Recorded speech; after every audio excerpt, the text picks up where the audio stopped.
Last two questions, this lady here and one more from this side, if there is. Only last two questions.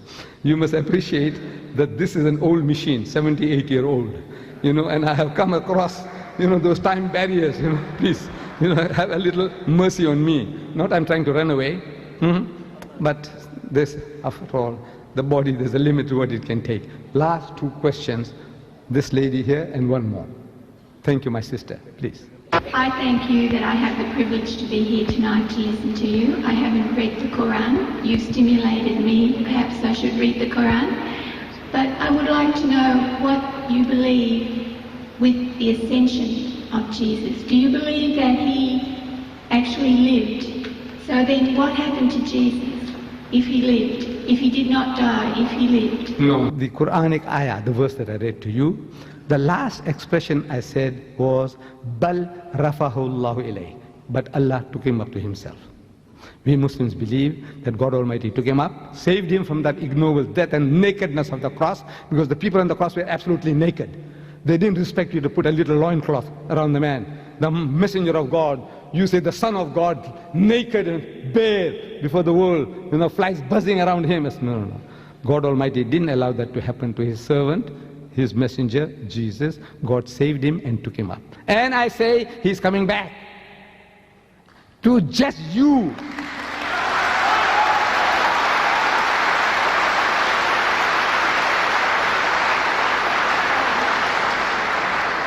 He is coming back. To do what? We Muslims, we believe and we claim that Islam is the culmination, the fulfillment of all of God's revelation to man. All true guidance, all guidance is given to us. We don't have to learn anything new from Jesus or Moses or Muhammad anymore. Whatever God wanted to give, he's given it to us. So what is Jesus coming to do? I says, no, he's coming along to rectify you.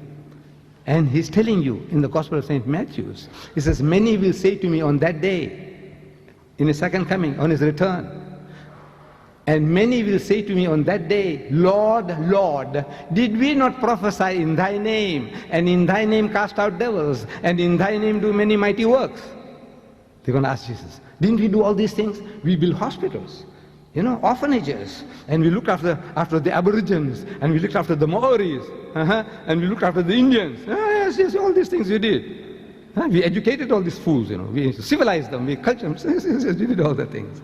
So did we not prophesy in thy name, and in thy name cast out devils, and in thy name do many mighty works? What does Jesus say to that? He said, I never knew you. He said, depart from me, ye that work iniquity. You are evildoers, you are evilmongers.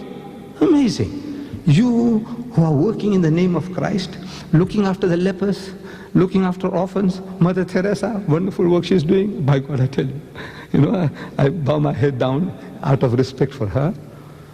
All the wonderful things you people are doing. The way you look after the animals, animal conservation, to preserve life. Fantastic things you are doing. But for human beings as well, what you are doing. And that's what you're going to say to Jesus. I'm asking the Christians, answer me. You know why? Because you call him Lord. He is not your Lord. He is not your God.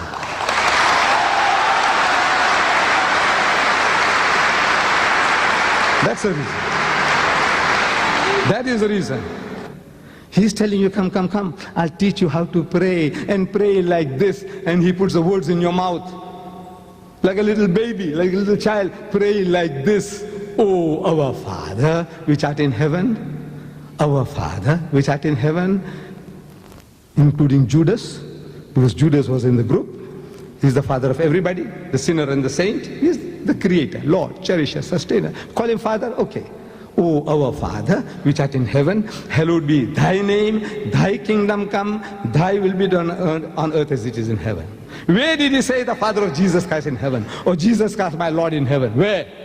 He said, this is how you pray. But you have forgotten that. You're worshipping him instead of worshipping the Father. Did you say, the lady, did you say you got the Quran? You have a Quran?